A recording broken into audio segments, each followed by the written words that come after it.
Hello friends, welcome to Kankalai family vlog. என்னுடைய சேனலை பார்த்துட்டு சப்ஸ்கிரைப் பண்ணி சப்போர்ட் பண்ணுற அனைத்து சொந்தங்களுக்கும் நன்றிங்க. இன்றைக்கி நம்ம வீடியோவில் என்ன பார்க்க போகிறோன்னா, கிச்சன் டிப்ஸ் அண்ட் ட்ரிக்ஸ் தாங்க பார்க்க போகிறோம். வீடியோ ஃபுல்லுமே ஸ்கிப் பண்ணாமல் பாருங்கள். அப்போ தான் நான் என்ன சொல்லியிருக்கேங்கிறது உங்களுக்கு தெரியும். வீடியோ ஃபுல்லுமே பார்த்துட்டு பிடிச்சிருந்தா சேனலுக்கு ஒரு லைக் கொடுங்க. மறக்காமல் என் சேனலை சப்ஸ்கிரைப் பண்ணி சப்போர்ட் பண்ணுங்கள். வாங்க வீடியோக்குள்ளே போய் என்னென்ன டிப்ஸுங்கிறத தெரிஞ்சுக்கலாம். ஃபஸ்ட் டிப் என்னென்னு பார்த்தீங்கன்னாக்கா, நான் ஒரு வடைச்சட்டி அடுப்பில் வச்சுருக்கேங்க. சட்டி நல்லா காயட்டும். காஞ்ச பிறகு ஒரு ஸ்பூன் அளவுக்கு சோம்பு சேர்த்துக்கிறேன். இந்த சோம்பு நம்ம நல்லா வறுத்து எடுத்துக்கலாம். சோம்பை நம்ம சட்டியில் வறுக்கும்போது நல்ல ஒரு மணம் வருங்க. அந்த மணம் வரப்போ நம்ம ஆஃப் பண்ணிடணும். நம்ம ரொம்ப வறுத்தோம்னா கரிஞ்சிட்டா நம்ம சாப்பிட்றதுக்கு நல்லா இருக்காது, கசப்புத்தன்மை தட்டும். இதை ஒரு பாத்திரத்தில் நம்ம மாற்றிக்கலாங்க. இப்போது சின்னதாக நான் ஒரு பாத்திரத்தை அடுப்பில் வச்சுருக்கேன். அதில் ஒரு டம்ளர் அளவுக்கு தண்ணி ஊற்றிக்கிறேன். இந்த ஒரு டம்ளர் தண்ணி கொதித்து நல்லா அரை டம்ளர் தண்ணி அளவுக்கு நமக்கு வரணும். அதுக்கு முன்னாடி இது கூட நான் வறுத்து வச்சுருக்க சோம்பு சேர்த்துக்கிறேன். சோம்பு நல்லா கொதித்து வரட்டும். கொதிச்சதுக்கப்புறம் பார்த்தீங்கன்னாக்கா இந்த மாதிரி தான் நமக்கு கலர் மாறி வருங்க. இந்த கலர் மாறி வர வரைக்கும் நம்ம சோம்பை நல்லா கொதிக்க விடணும். இந்த தண்ணி கூட கொஞ்சமாக நான் வெல்லம் சேர்த்துக்கிறேன். நீங்கள் கருப்பட்டி இருந்தால் கூட சேர்த்துக்கலாங்க. வெல்லமும் கருப்பட்டியும் சேர்க்கறது ரொம்பவும் நல்லது. சோம்பு தண்ணியோட கருப்பட்டி சேர்த்து நம்ம கொதிக்கும்போது நமக்கு நாள்பட்ட கைவலி, மூட்டு வலி, கால் வலி, கழுத்து வலி இது எல்லாமே நமக்கு குணமாகும். சோம்பு தண்ணி குடிக்கிறதுனால தொப்பை நமக்கு குறையும், செரிமான சக்தியை குறைச்சி தரும். அது மட்டும் இல்லாமல் வயிறு உப்பூசம் இது போன்ற பிரச்சனைகளையே நமக்கு தடுக்கும். அது மட்டும் இல்லை, அது கூடவே நல்ல ஒரு வெயிட் லாஸ் ட்ரிங்காகவும் இது இருக்குங்க. நம்ம ரெகுலராக அதை எடுத்துகிட்டு வரும்போது நமக்கு உடலுக்கு நல்ல ஒரு எனர்ஜியை கொடுக்கும். சோம்பு தண்ணியில் எந்த ஒரு சைடு எஃபெக்ட்டும் கிடையாதுங்க. நம்ம சாப்பிட்டதுக்கப்புறம் இதை வெறும் வாயிலேயே நம்ம மென்று முழுங்கலாம். நல்ல செரிமான சக்தியை கொடுக்குங்க, ஜீரண சக்தியும் நமக்கு கொடுக்கும். எந்த ஒரு வயிற்று பிரச்சனையும் நமக்கு கொடுக்காது. ட்ரை பண்ணி பாருங்கள். வாங்க நெக்ஸ்ட் டிப் என்னென்னு பார்க்கலாம். ஒரு மிக்ஸி ஜார் எடுத்துருக்கேங்க. ஜாரில் கொஞ்சமாக மஞ்சத்தூள் சேர்த்துக்கிறேன். 2 ஸ்பூன் அளவுக்கு மஞ்சத்தூள் சேர்த்துக்கிறேன். உங்களுக்கு எந்த அளவுக்கு தேவையோ அந்த அளவுக்கு நீங்கள் சேர்த்துக்குங்க. இது கூடவே நம்ம வீட்டில் பயன்படுத்துகிற ஆப்ப சோடா அதை நான் சேர்த்துக்கிறேங்க. சாதாரண சோடா தாங்க. ஒரு 1/4 ஸ்பூன் அளவுக்கு இது கூட நான் சேர்த்துக்கிறேன். இது கூடவே கொஞ்சம் போல் நெய் சேர்த்துக்கிறேன். நெய் சேர்த்துட்டு இது கூட கொஞ்சமாக அரை மூடி அளவுக்கு லெமன் சாறையும் பிழிஞ்சு விட்டுக்கிறேன். பிழிஞ்சு விட்டுட்டு இது எல்லாமே சேர்த்து மிக்ஸி ஜாரில் நம்ம ஒரு ஓட்டி எடுத்துகிட்டு வந்துடலாங்க. இதோட நிறமும் கலரும் எப்படி இருக்குங்கிறத நீங்களே பாருங்கள். நல்லா புழிஞ்சு விட்டுட்டேன். புழிஞ்சு விட்டதுக்கப்புறம் மிக்சியில் கொடுத்து அரைச்சி எடுத்துகிட்டு வந்துட்டேங்க. வந்துட்டதுக்கப்புறம் இதோட கலரை பாருங்கள். நல்ல குங்குமம் கலரில் நம்ம வீட்டிலையே ஈஸியாக குங்குமம் கிடச்சிருச்சுங்க. எந்த ஒரு சைடு எஃபெக்ட்டும் கிடையாது. நம்ம இதில் பேக்கிங் சோடா சேர்த்துருக்கோம். அதனால் நம்ம நெத்தியில் வைக்கும் போது பொத்து போவோமா அந்த மாதிரி பிரச்சனைலாம் எதுவுமே இருக்காதுங்க. நம்ம லெமனும் நெய்யும் சேர்த்துருக்கிறதுனால அதில் உள்ள சைடு எஃபெக்டை இந்த லெமனும் நெய்யும் எடுத்துரும். கையில் வச்சு காமிக்கிறேன் பாருங்கள் எந்த அளவுக்கு கலராக இருக்குதுன்னு சொல்லிட்டு. இதில் நெத்தியில் வச்சாலுமே அழகாக இருக்குங்க. இது ஒட்டலைன்னா இது கூட கொஞ்சம் போல் தேங்காய் நெய்யும் இல்லை வேஸ்லின் அந்த மாதிரி தடவிட்டு இந்த குங்குமத்தை வச்சு பாருங்கள். அப்படியே சூப்பராக நமக்கு ஒட்டி பிடிச்சிக்கும். பார்க்கவே அழகாக இருக்குது பாருங்கள். இது வைக்கிறதுக்கு உங்களுக்கு பயமாக இருந்துச்சுன்னா சாமி போட்டோவுக்கெல்லாம் பொட்டு வைப்போம் இல்லையா, அதுக்கு இந்த குங்குமத்தை நம்ம பயன்படுத்திக்கலாங்க. எந்த ஒரு கலப்படமும் இல்லாமல் சுத்தமாக வீட்டிலேயே செஞ்சது. இது கூட கொஞ்சம் போல் பச்சை கற்பூரம், ஜவ்வாது, பன்னீர் இதெல்லாம் கலந்துட்டு நம்ம சாமிக்கு பொட்டு வச்சோம்னா நல்ல வாசமாகவும் இருக்கும், நறுமணமாகவும் இருக்குங்க. வாசப்படிக்கெல்லாம் மஞ்சள் குங்குமம் வைக்கும்போது இந்த குங்குமத்தையே நம்ம வச்சுக்கலாம். வீட்டிலேயே செஞ்சது நல்ல வாசமாக இருக்கும். பச்சை கற்பூரத்தை கலந்து நம்ம வாசலில் வைக்கும்போது நல்ல பாசிட்டிவ் எனர்ஜி நமக்கு கிடைக்குங்க. பூச்சி போட்டு நம்ம வீட்டுக்கு வராது. ட்ரை பண்ணி பாருங்கள். நெக்ஸ்ட் இப்போ என்னென்னு பார்த்தீங்கன்னா, நம்ம வீட்டில் இந்த மாதிரி ஸ்வீட் இந்த மாதிரி காளானதெல்லாம் வாங்கிட்டு வந்துட்டு இந்த பாக்ஸை நம்ம வேஸ்ட்டாக தான் வச்சுருப்போம், தூக்கி போட்டுருவோம். அந்த மாதிரி இனிமேல் தூக்கி போடாமல் ரியூஸ் ஐடியா பண்ணிக்கலாங்க. நான் ஒரு கம்பியை அடுப்பில் காட்டி சூடுபடுத்திக்கிறேன். இல்லை நீங்கள் மெழுகுவர்த்தியை கூட பற்ற வச்சு சூடுபடுத்திக்கங்க. சூடுபடுத்திட்டு இதை சின்ன சின்னதாக ஓட்டை போட்டு நான் எடுத்துக்கிறேன். பேக் சைடில் இந்த மாதிரி ஓட்டை போட்டு எடுத்ததுக்கப்புறம் இது எதுக்கு பயன்படுத்தலாங்கிறத பாருங்கள். கண்டிப்பாக யூஸ்ஃபுல்லாக இருக்குங்க. இது பின்பக்கம் எந்த அளவுக்கு நம்மளால் ஓட்டை போட முடியுமோ அந்த அளவுக்கு ஓட்டை போட்டுக்குங்க. அப்போ தான் தண்ணி வடிகட்டுறதுக்கு நம்ம கரெக்டாக இருக்கும். ஓட்டை போட்டு எடுத்துட்டேன். இது முன்பக்கத்தில் நம்ம வீட்டிலலாம் இருக்கும் பார்த்தீங்களா, தோட்டத்து மண், அந்த மண்ணை தாங்க எடுத்துருக்கேன். சாதாரண மண்ணை இதை கால்வாசி அளவுக்கு நம்ம நிரப்பிக்கலாம். நிரப்பிட்டு இது கூட ஒரு முக்கியமான பொருளை தாங்க சேர்க்க போகிறோம். நமக்கு கண்டிப்பாக பயனுள்ளதாக இருக்கும். இது என்னென்னு பார்த்தீங்கன்னா வெந்தயங்க. இந்த வெந்தயத்தை அப்படியே போட போகிறேன். இது நாளே நான் ஊற வச்சுட்டேன். வெந்தயத்தை எடுத்து முழுசாக அப்படியே நம்ம சேர்க்குறதுக்கு இதை நாள் ஊற வச்சு நம்ம சேர்த்தோம்னா நமக்கு ஈஸியாக முளைப்பு தன்மை விட்டு வருங்க. ஈஸியாக வெந்தயக்கீரை இந்த டப்பாவிலேயே நம்ம அறுவடை பண்ணிடலாம். இது பெருசாக தொட்டியோ நிலத்துலையோ போடணுங்கிற அவசியம் கிடையாது. இது வெளியில் தான் வச்சு வளர்க்கணுங்கிறதும் கிடையாது. நீங்கள் ஜன்னல் ஓரத்தில் செவுத்து மேலே இந்த மாதிரி வச்சுட்டு தண்ணி அப்பப்போ தொளிச்சு விட்டு வந்தாலே போதுங்க. ஈஸியாக நமக்கு வெந்தயக்கீரை கிடச்சிரும். கீரையை நம்ம உணவுக்கும் பயன்படுத்திக்கலாம். அது மட்டும் இல்லாமல் இந்த கீரை நல்லா வளர்ந்ததுக்கப்புறம் கட் பண்ணி நம்ம அலசிட்டு நல்லா காய வச்சு நம்ம கஸ்தூரி மெத்தியாகவும் இதை பயன்படுத்திக்கலாம். கடையில் காசு கொடுத்து வாங்க வேண்டிய அவசியம் இருக்காது. கண்டிப்பாக யூஸ்ஃபுல்லாக இருக்கும். வெந்தயத்தை இந்த மாதிரி பயன்படுத்தி பாருங்கள்.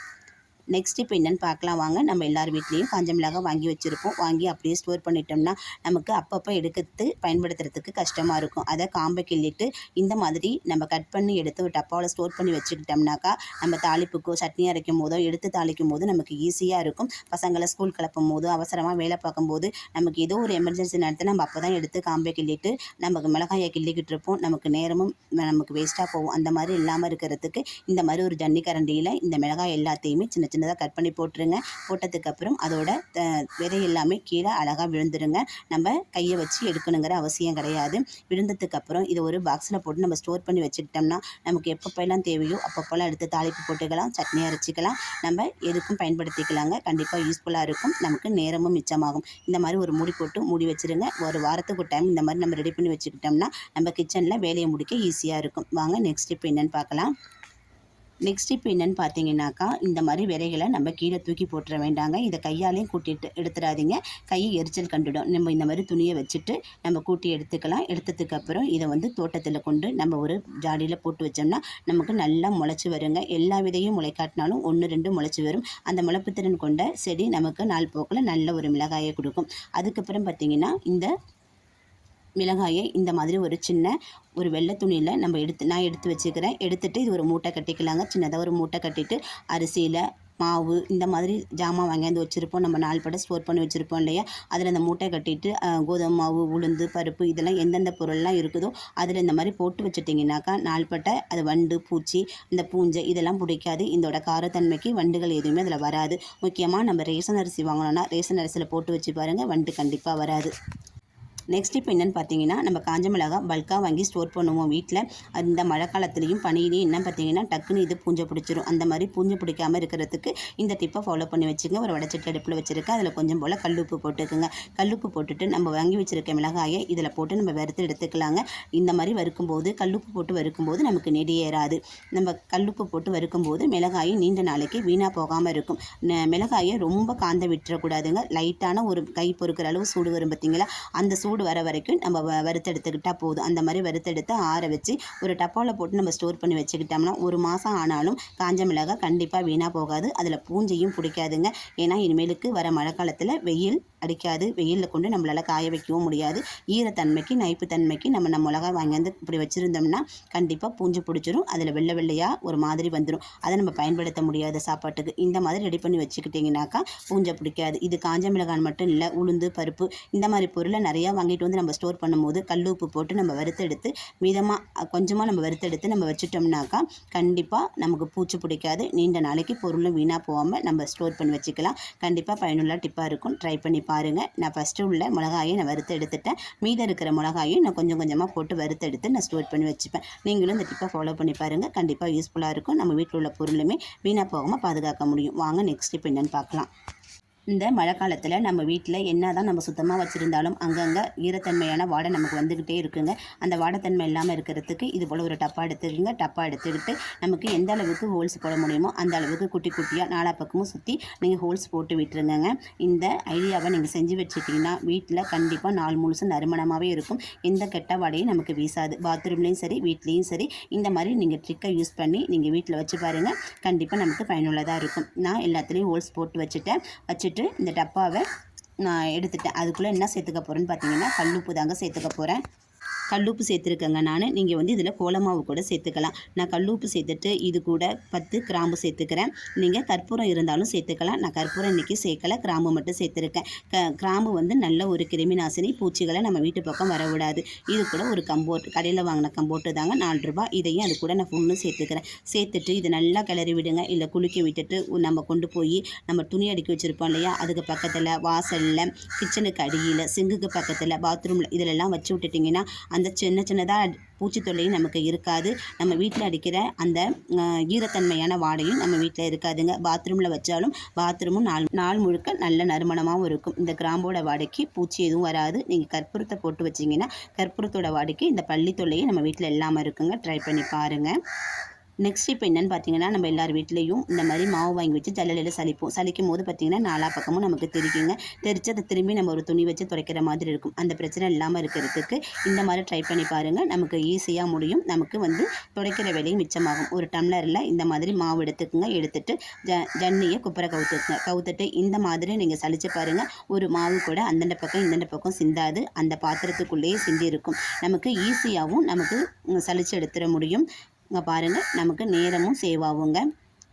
நான் சூப்பராக சலிச்சு எடுத்துட்டேன். நம்ம சலிச்சது அந்த இடத்துலையே இருக்குதை தவிர்த்து வேறு எங்கேயும் தெரிக்கல. இந்த டிப்பை ஃபாலோ பண்ணி பாருங்கள். பிடிச்சிருந்தா லைக் பண்ணுங்கள். வாங்க நெக்ஸ்ட் டிப் என்னென்னு பார்க்கலாம். நம்ம எல்லார் வீட்லேயும் ரசம் வைப்போம். ரசம் வைக்கும்போது இந்த மாதிரி முறைக்கட்டி வர பக்குவத்திலே நம்ம இறக்கிடணுங்க. கொதிக்க வைக்கக்கூடாது. கொதிக்க வச்சுருந்தா அந்த ரசத்தோட தன்மையே மாறி போயிடும். ரெண்டாவது விஷயம் நம்ம ரசம் கொதிக்க வைக்கும் போது மண் சட்டிலேயோ இல்லை இந்த மாதிரி சில்வர் பாத்திரத்தில் தான் கொதிக்க வைக்கணும். அலுமினிய பாத்திரத்தை கண்டிப்பாக பயன்படுத்தக்கூடாது. அலுமினிய பாத்திரத்தில் கொதிக்க வச்சாலும் கொதிக்க வைக்கிறதுக்கு முன்னாடியே இறக்கிடணும். முறைக்கட்டி வரும்போதே அது நாள் முழுக்க அலுமினிய பாத்திரத்திலே வச்சு நம்ம ஸ்டோர் பண்ணி வைக்கக்கூடாது. அந்த மாதிரி வச்சோம்னா அதில் உள்ள அந்த அலுமினியம் எல்லாமே புரிஞ்சு நம்ம வயிற்றுக்குள்ளே தான் போகும். நமக்கு தீங்கு விளைவிக்கும். அதனால் நம்ம ரசம் வைக்கும் போது இந்த மாதிரி சில்வர் சட்டியோ இல்லை மண் சட்டியோ பயன்படுத்துவோம். நம்ம கொதிக்க விடாமல் முறைக்கட்டினப்போ இறக்கி வைங்க. ரசமும் நல்லாயிருக்கும். நம்ம சில்வர் பாத்திரத்தையோ இல்லை மண் சட்டியும் பயன்படுத்தும் போது உடலுக்கு எந்த ஒரு கேடுமே இருக்காது. அவ்வளோதாங்க. எனக்கு தெரிஞ்ச டிப்ஸ் எல்லாம் உங்க கூட ஷேர் பண்ணியிருக்கேன். நான் வாய்ஸ் கொடுக்க என்னோடய காக்கா சத்தமும் இங்கே தாங்க முடியல. நான் சொன்ன டிப்ஸில் ஏதாச்சும் ஒன்றாச்சும் உங்களுக்கு பயனுள்ளதாக இருக்குன்னு நம்புகிறேன். பயனுள்ளதாக இருக்குன்னு நினச்சிங்கன்னா என் சேனலுக்கு ஒரு லைக் கொடுங்க. மறக்காமல் என் சேனலை சப்ஸ்கிரைப் பண்ணி சப்போர்ட் பண்ணுங்கள். இது வரைக்கும் என் வீடியோ பார்த்ததுக்கு நன்றி. மற்றொரு பதிவில் சந்திப்போம்.